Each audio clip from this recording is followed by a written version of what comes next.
nakaka-apekto sa akin yung pagkawala ng kuya ko, nakakaingit na makakita ka ng magkuya na tinuturuan mo yung bunso mong kapatid na maglaro.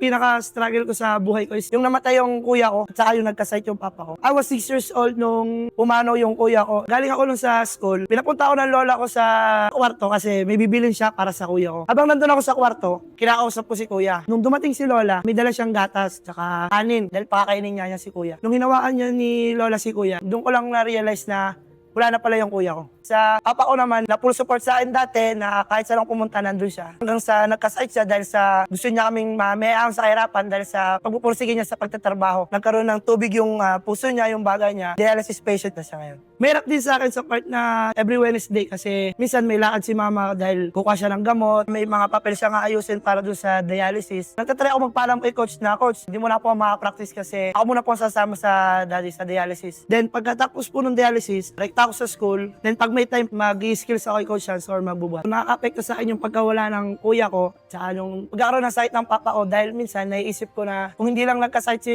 papa, di may kasama ako lagi dito. Saka si kuya, lalo na si kuya. Iniisip ko lagi na kung tutusin, dapat si kuya ang nandito, hindi ako eh. Dahil mas magaling yun sa akin. Mas talented yun kaysa sa akin. Kaya minsan mahirap din. Nakakaingit na makakita ka ng magkuya na tinuturuan mo yung bunso mong kapatid na maglaro. Yun hindi ko naranasan eh. Kaya nagpapasalamat pa rin ako sa kapatid ko na babae na laging nandyan para sa akin. Ang ano ko ngayon is to makapagtapos muna sa school namin sa CLB. Kung papalarin po is magta-try out din ako sa mga schools na magaganda. Pinaka-ultimate goal ko sa basketball player is to be a PBA player. Makapaglaro ka sa mga matataas na liga. I am Nico Rosales and this is Puso.